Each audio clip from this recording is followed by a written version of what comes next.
دنیا کی تعلیم ہے، لیکن اصل میں وہ تعلیم نہیں، وہ ہنر ہوتا ہے.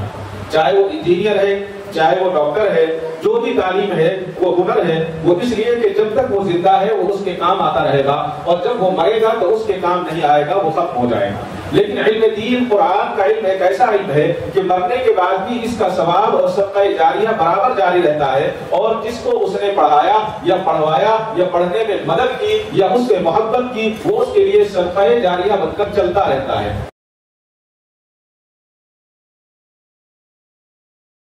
السلام علیکم ورحمۃ اللہ وبرکاتہ. الحمد لله نحمده ونستعينه ونستغفره ونؤمن به ونتوكل عليه ونعوذ بالله من شرور أنفسنا ومن سيئات أعمالنا. من يهده الله فلا مضل له ومن يضلله فلا هادي له. ونشهد أن لا إله إلا الله وحده لا شريك له ونشهد أن سيدنا ومولانا محمدا عبده ورسوله. أما بعد، أعوذ بالله من الشيطان الرجيم. بسم الله الرحمن الرحيم. اقرأ باسم ربك الذي خلق خلق الإنسان من علق. اقرأ وربك الأكرم الذي علم بالقلم علم الإنسان ما لم يعلم. صدق الله مولانا العظيم وصدق رسوله النبي الكريم وعلى آله وأصحابه أجمعين والحمد لله رب العالمين. محترم حضرات، عزیز طلبہ، اللہ تعالیٰ نے جہاں بہت سارے انعامات اس حضرت انسان پر اور خصوصاً اس امت محمدیہ پر عطا فرمائے ہیں، ان میں سے سب سے بڑا انعام اللہ نے علم کا عطا کیا ہے. علم ایک ایسی چیز ہے جس کے حاصل کرنے کے بعد انسان کے اندر انسانیت آ جاتی ہے اور اللہ کو پہچان لیتا ہے اور رسول اللہ صلی اللہ علیہ وسلم کو جان جاتا ہے. اور جب علم نہیں ہوتا تو اس کے اندر نہ انسانیت ہوتی، نہ اللہ تعالیٰ کے حکم کو پہچان تھا، اور نہ نبی کریم صلی اللہ علیہ وسلم کی سنتوں کا پتہ چلتا. اور جب علم آ جاتا ہے تو علم کے ساتھ اللہ اس کو نور عطا فرماتے ہیں، اور وہ نور کیا ہے؟ وہ روشنی ہے. وہ ایسی روشنی ہے جس سے اللہ اور اس کے رسول کو پہچانتا ہے، اور اس کی زندگی میں سکون اور عافیت آ جاتی ہے. اور جب نور اور علم نہیں ہوتا تو پھر وہ بیکار ہوتا ہے، وہ صرف ہنر رہتا ہے. دنیا کی تعلیم ہے، لیکن اصل میں وہ تعلیم نہیں، وہ ہنر ہوتا ہے. چاہے وہ انجینئر ہے، چاہے وہ ڈاکٹر ہے، جو بھی تعلیم ہے وہ ہنر ہے. وہ اس لیے کہ جب تک وہ زندہ ہے وہ اس کے کام آتا رہے گا، اور جب وہ مرے گا تو اس کے کام نہیں آئے گا، وہ ختم ہو جائے گا. لیکن علم دین قرآن کا علم ایک ایسا علم ہے کہ مرنے کے بعد بھی اس کا ثواب اور صدقہ جاریہ برابر جاری رہتا ہے، اور جس کو اس نے پڑھایا یا پڑھوایا یا پڑھنے میں مدد کی یا اس سے محبت کی، وہ اس کے لیے صدقہ جاریہ بن کر چلتا رہتا ہے. ایک بڑا مشہور واقعہ ہے بڑوس ملک کا، کہ وہاں پر ایک بہت بڑا مالدار تھا، زمیندار شخص تھا، لیکن بڑا کنجوس تھا. اگر کوئی فقیر اس کے پاس مانگنے کے لیے آتا تو اس کو دیتا نہیں تھا، کوئی بیوہ اس کے پاس آتی تو اس کو دیتا نہیں تھا.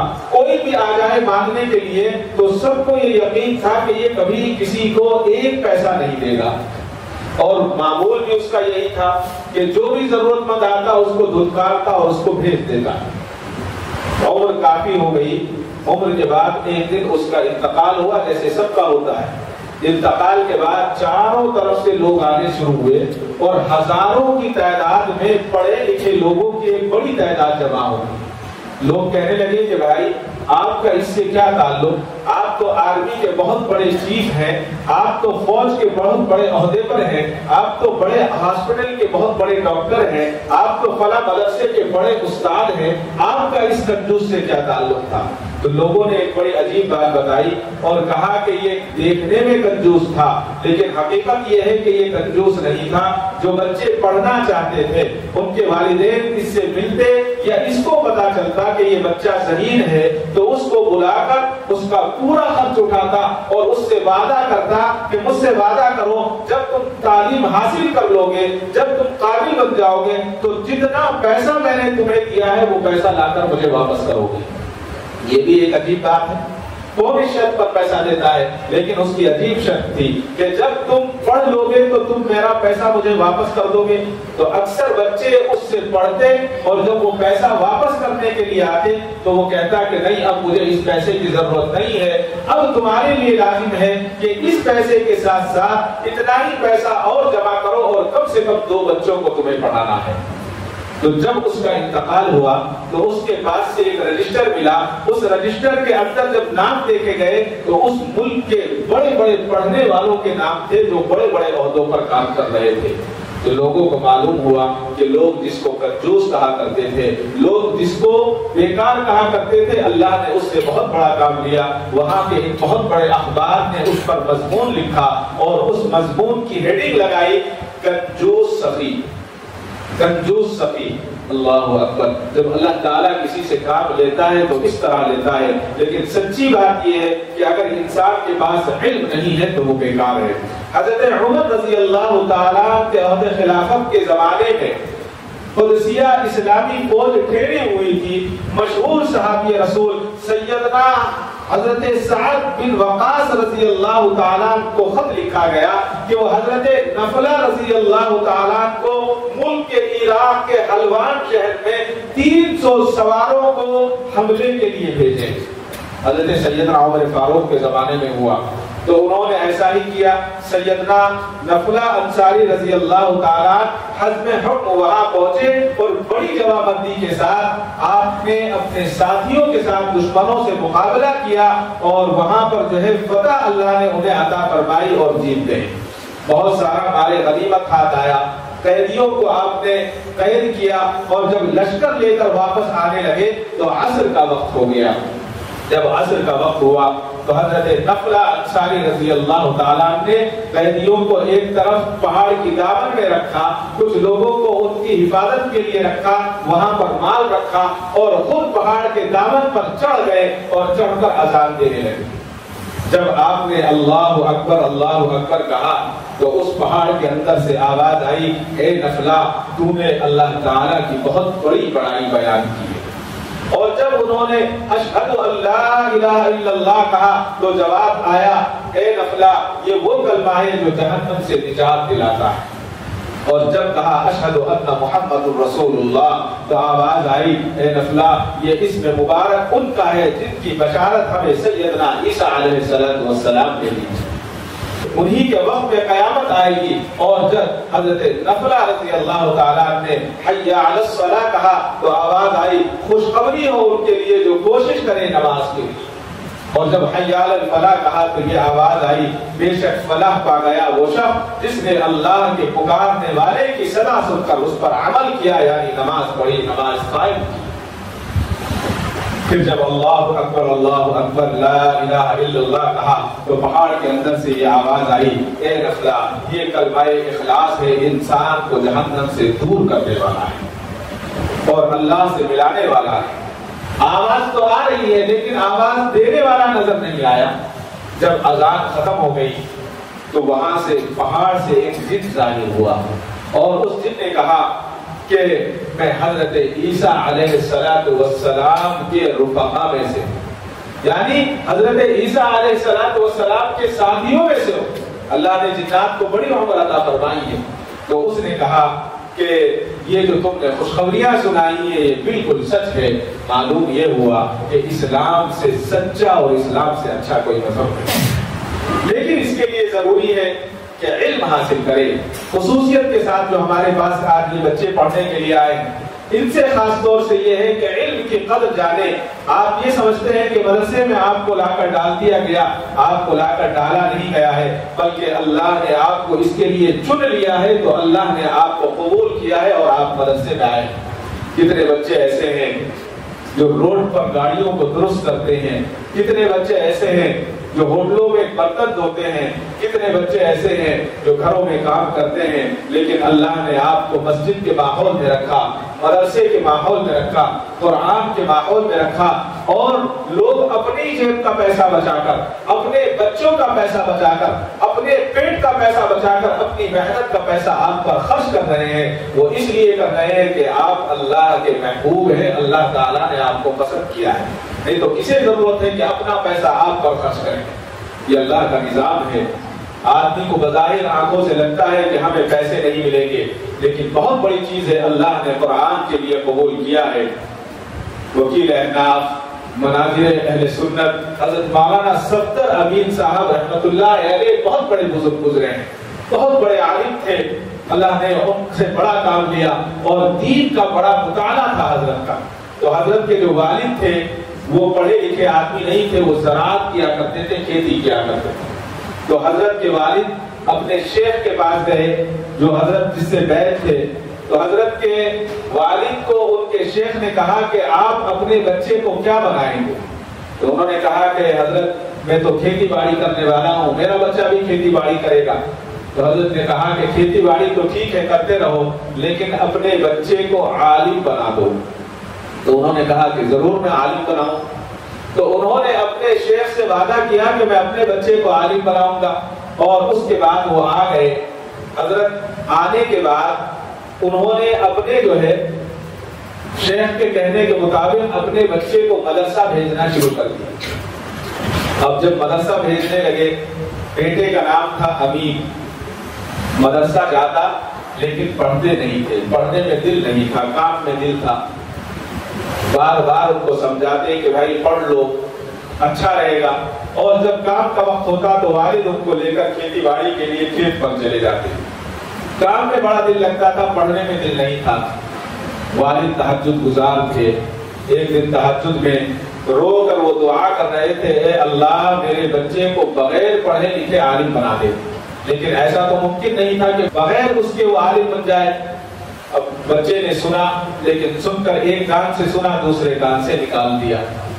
دوسرے دن پھر اس نے سنا کہ والد تہجد میں اٹھے ہیں اور دعا کر رہے ہیں کہ اے اللہ میرے بچے کو پڑھنے کا شوق نہیں ہے، پڑھتا نہیں ہے، میں پڑھانا چاہتا ہوں تو اس کو بغیر پڑھے عالم بنا دے. لیکن پھر بھی اس کو کوئی فرق نہیں پڑا. کئی ہفتے ایک عرصہ گزرنے کے بعد بچے نے دیکھا کہ کمرے سے رونے کی آواز آ رہی ہے. تو اس نے کان لگا کر سنا کہ پتہ نہیں ابا کو کیا پریشانی ہے. تہجد کا وقت تھا. تو اس نے دیکھا کہ اس کے والد رو رہے ہیں اور رو کر اللہ سے گڑ گڑا کر دعا کر رہے ہیں، اور دعا کر رہے ہیں اپنی زبان میں، اے اللہ میرا بچہ جو امین ہے اس کو پڑھنے کا شوق نہیں ہے، یہ کھیتی کرنے کا شوق رکھتا ہے، اے اللہ تو اس کو لنگڑا بنا دے تاکہ یہ کام سے معذور ہو جائے اور پھر پڑھنے پر اس کی توجہ ہو جائے. تو والد اس طرح دعا کر سکتا ہے کہ میرا بچہ لنگڑا ہو جائے، میرا بچہ لولا ہو جائے. اب وہ بات اس کے امین کے دل پر ایسی لگی کہ فوراً جو ہے اس نے مولانا صفدر امین صاحب رحمۃ اللہ علیہ نے دروازہ اپنے والد کا کھٹکھٹایا اور کھٹکھٹا کر والد سے چپٹ گئے اور کہا کہ ابا جی آج مجھے معاف کر دیں، آج کے بعد میں شوق سے پڑھوں گا، آج کے بعد میں شوق سے پڑھوں گا، آپ میرے لنگڑے ہونے کی دعا نہ کریں. اس لیے کہ والدین کی دعا بہت جلدی قبول ہوتی ہے. اور وہ رو رہے تھے اور چیخ رہے تھے اور والد نے کہا کہ بیٹا کیا ہوا؟ ابا نے پوچھا کہ کیا ہوا ابھی؟ تو حضرت مولانا صفدر امین صاحب رو کر چپٹ کر کہنے لگے کہ ابا جی اب رہنے دیجیے، اب میں پڑھوں گا اور میں پڑھ کر آپ کو دکھاؤں گا میں ایک عالم بن جاؤں گا. اور پھر وہ وقت آیا کہ اپنے وقت کے بہت بڑے عالم بنے اور انہوں نے پڑھنا شروع کیا، اور اتنے شوق سے پڑھے کہ اپنے علاقے کے اور دنیا کے بہت بڑے عالم ہو گئے. تو اس سے مطلب یہ ہوا کہ جب تک ہمیں شوق نہ ہو، جب تک ہمارے اندر محنت اور لگن پیدا نہ ہو، ہم آگے نہیں بڑھ سکتے. تو ہمارے لیے ضروری ہے کہ ہم آگے بڑھیں، اور آگے بڑھنے کے لیے ضروری ہے کہ ہم جو ہے محنت کریں. اور خصوصیت کے ساتھ والدین کی دعائیں لیں اور والدین کے ساتھ ساتھ اساتذہ کی دعائیں لیں. اگر ہم دعائیں لیں گے تو پھر آگے بڑھ سکتے ہیں، اور دعائیں نہیں لیں گے تو پھر ہمارے علم میں نور پیدا نہیں ہوگا، ہمارے علم سے دوسروں کو فائدہ حاصل نہیں ہوگا. حضرت امام اعظم رحمت اللہ علیہ کے زمانے میں خلیفہ ہارون رشید کے پاس ایک شخص آیا جو اللہ کا انکار تھا. وہ یہ کہتا تھا کہ دنیا خود بنی ہے، دنیا کو کسی نے نہیں بنایا. تو وہ آیا اور کہا کہ دیکھو میں ایک ملحد ہوں، آپ ایک کام کریں، آپ اپنے بڑے بڑے علماء میں سے کسی کو بھی بلا لیں، میں ان کو ثابت کر دوں گا کہ دنیا کسی نے نہیں بنائی، دنیا خود بنی ہے، خود وجود میں آئی ہے. خلیفہ ہارون رشید نے اپنے وقت کے عالم حضرت امام ابو حنیفہ رحمۃ اللہ علیہ کو اطلاع دی کہ ہمارے پاس ایک شخص آیا ہے اور وہ یہ چاہتا ہے کہ اس سے مناظرہ کیا جائے، اس سے بات کی جائے، اس سے ڈائلاگ کیا جائے کہ دنیا جو ہے خود بنی ہے، دنیا کو کسی نے بنایا نہیں ہے. تو حضرت امام ابو حنیفہ رحمۃ اللہ علیہ نے قاصد سے کہا کہ جاؤ جا کر کہہ دو کہ ٹھیک ہے میں آتا ہوں. تو ہارون رشید کو آ کر کہا کہ امام صاحب نے کہا ہے کہ آئیں گے. کہا کہ نہیں، جاؤ ابھی بڑے احترام کے ساتھ عزت کے ساتھ حضرت کو بلا کر لاؤ. تو وہ گئے اور حضرت امام اعظم سے پھر درخواست کی کہ آپ کو امیر المومنین نے ابھی یاد کیا ہے. اس کے بعد حضرت امام اعظم ابو حنیفہ رحمۃ اللہ علیہ تشریف لائے. ہارون رشید اپنی جگہ سے اٹھے اور حضرت کا استقبال کیا، اور جو بڑی اونچی جگہ تھی اس زمانے میں جو اسٹیج ہوگا وہاں پر لے جا کر حضرت امام اعظم ابو حنیفہ رحمۃ اللہ علیہ کو بٹھایا اور بٹھا کر کہا کہ آپ یہاں تشریف رکھے. اور سارا کا سارا دربار جمع ہوا تھا، لوگ بیٹھے ہوئے تھے کہ حضرت کیا فرماتے ہیں، حضرت کی کیا بات ہوتی ہے. آپ نے آنے میں دیر کر دی. امام صاحب نے کہا کہ امیر المومنین ایک عجیب واقعہ پیش آیا. واقعہ یہ تھا کہ جب میں گھر سے نکلا تو میرے گھر میں اور درمیان میں ایک دریائے دجلہ ہے. اس دریائے دجلہ کو مجھے پار کرنا تھا اور پار کر کر آنا تھا. جب وہاں میں گیا تو وہاں کوئی کشتی چلانے والا نہیں تھا، کوئی کشتی نہیں تھی. تو میں دریا کے کنارے کھڑا ہوا تو میں نے دیکھا کہ وہاں پر ایک بوسیدہ سی کشتی ہے. وہ کشتی کے تختے جو ہے ایک دم بکھر گئے، کھل گئے. اور کھلنے کے بعد میری نگاہ پڑی تو وہ ان میں حرکت پیدا ہوئی اور وہ تختے آپس میں جڑنے لگے. اور جڑنے کے بعد ایک مضبوط بہترین ایک کشتی خود بخود تیار ہو گئی. اور بغیر کسی کارپینٹر کے، بغیر کسی بڑھئی کے وہ کشتی تیار ہو گئی. اور کشتی تیار ہونے کے بعد میں نے دیکھا کہ اس کو کوئی چلانے والا بھی نہیں ہے، وہ حرکت میں آ گئی. تو پھر میں اس کشتی پر سوار ہو گیا اور اس کشتی نے مجھے پار کرا دیا. وہ کشتی تیار ہوئی اور اس کشتی پر میں بیٹھا اور ایک کنارے سے دوسرے کنارے پر لا کر اس کشتی نے مجھے چھوڑ دیا اور میں یہاں آ گیا. سارا دربار سن رہا تھا اور وہ ملحد جو حضرت امام اعظم ابو حنیفہ رحمۃ اللہ علیہ کے انتظار میں بیٹھا تھا وہ بھی وہاں موجود تھا. اس نے کہا کہ دیکھو تمہارے امام نے کس طرح کی من گھڑت کہانی سنائی اور بالکل جھوٹی بات کہی ہے. یہ کہتے ہیں کہ ایک کشتی خود بخود تیار ہو گئی، جڑ گئی، اس کے بعد خود بخود چلنے لگی اور بغیر ملاح کے، بغیر ڈرائیور کے مجھے دوسری طرف لے جا کر چھوڑ دیا. یہ کوئی بات سمجھ میں آنے والی ہے؟ یہ اتنا عظیم انسان اور ایسی جھوٹی بات کہ بغیر کسی کاریگر کے، بغیر کام کرنے والے کی کشتی کیسے تیار ہو سکتی ہے.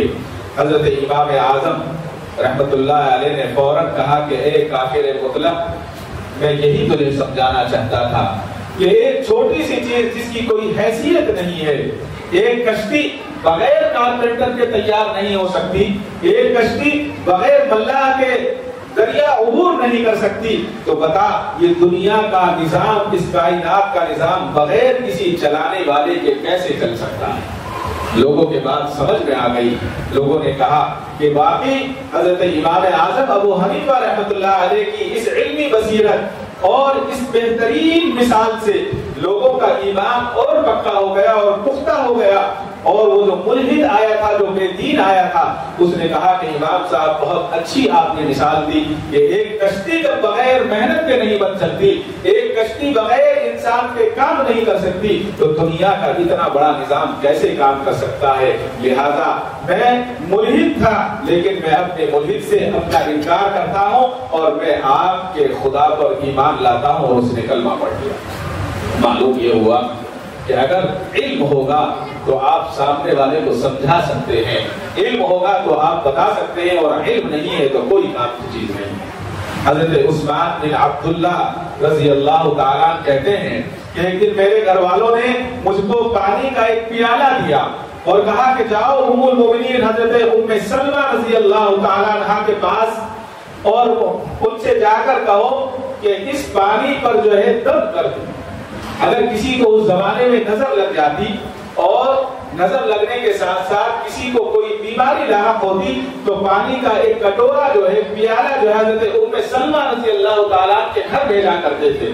تو حضرت ام سلمہ رضی اللہ تعالیٰ عنہ نے اللہ کے نبی صلی اللہ علیہ وسلم کے منہ مبارک یعنی داڑھی کے بال مبارک جو ہے ایک چاندی کے خول میں رکھے تھے، چاندی کا ایک گول تعویذ بنایا تھا، اس تعویذ کے اندر اللہ کے نبی کے منہ مبارک تھے، اس منہ مبارک کو وہ اس پانی میں ڈال کر ہلاتی اور ہلانے کے بعد وہ پانی دے دیا کرتی کہ جاؤ پلا دو، تو کیسی بھی نظر ہوتی تو نظر بھی اتر جاتی تھی اور بیمار کو شفا مل جایا کرتی، بیمار کو شفا مل جاتی تھی۔ تو راوی کہتے ہیں کہ میں نے اس کے اندر دیکھے کہ اس کے اندر چاندی کے اندر 2 بال رکھے ہوئے تھے۔ معلوم یہ ہوا کہ اللہ کے نبی صلی اللہ علیہ وسلم کے منہ مبارک میں جب اتنی شفا ہے تو اللہ کے نبی صلی اللہ علیہ وسلم پر جو کلام نازل کیا گیا وہ کلام قرآن کریم ہے، اس کلام میں کتنی شفا ہوگی؟ جی اس کلام میں کتنی شفا ہوگی؟ لیکن آج تو ریڈی میڈ کا زمانہ ہے، آج تو یہ چاہتے ہیں کہ کوئی عامل ایسا مل جائے جو دور سے گھر بیٹھے بیٹھے موبائل پر ہی دم کر دے اور اس کا کام ہو جائے، اور آج ہو بھی رہا ہے۔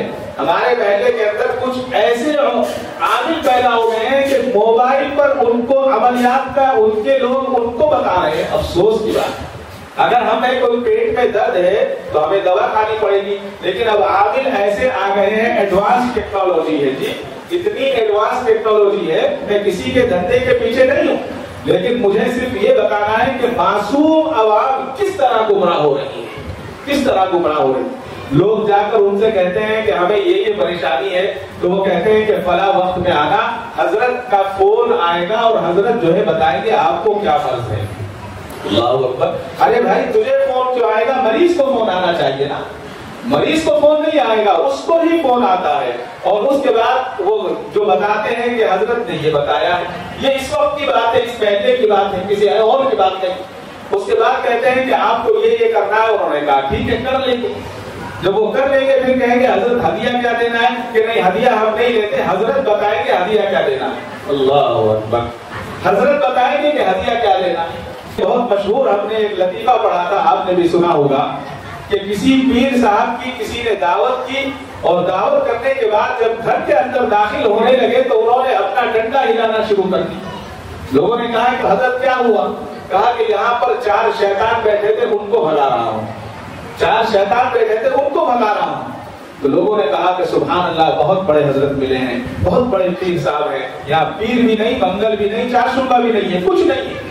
اس کے بعد جب کھانا کھانے کے لیے بیٹھے تو گھر والی بڑی چالاک تھی، گھر والی نے بریانی جو رکھی سب کے اس میں گوشت ڈالا، اور حضرت کی بریانی کا گوشت جو ہے چاول کے نیچے کر دیا۔ اب حضرت بڑے پریشان کہ سب کو گوشت دیا ہے، مجھے نہیں دیا۔ حضرت نے کہا یہ کیا ہے، یہ کیسے، اتارنے والے کون ہیں، صحیح اتارنا چاہیے تھا۔ تو کہا کہ نہیں حضرت اتار دیا ہے۔ کہا کہ نہیں اس میں گوشت نہیں ہے۔ تو گھر والی بیگم لے کر آئی، اس نے کہا کہ جن تو دکھ گئے، شیطان تو نظر آئے، پلیٹ کے اندر جو گوشت ہے وہ نظر نہیں آیا تم، چاول کے نیچے آپ کے گوشت رکھا ہوا ہے وہ نظر نہیں آیا۔ سچائی یہی ہے کہ آج جو ہے علم کا نام لے کر علم کو بدنام کرنے والے بہت زیادہ ہیں۔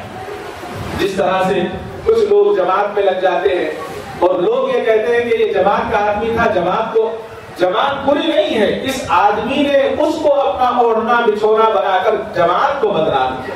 اسی طرح سے مدرسوں میں بہت سارے لوگ ہوتے ہیں، مسجدوں کے امام بہت سارے ہوتے ہیں جو امامت کے نام پر غلط کام کرتے ہیں، اور لوگوں کو یہ میسج جاتا ہے اور لوگ یہ کہتے ہیں کہ امام غلط ہے. امام غلط نہیں ہے، اس کا کام غلط ہے اس لیے کہ اس نے جو کام کر رہا ہے وہ غلط کام ہے. علم تو ایسی چیز ہے، جب علم انسان کے اندر آتی ہے تو اللہ تبارک و تعالیٰ اس کے اندر تدبر پیدا کرتے ہیں، اس کے اندر جو ہے عاجزی پیدا کرتے ہیں. اور کیسی عاجزی پیدا کرتے ہیں اس کا ہم تصور نہیں کر سکتے.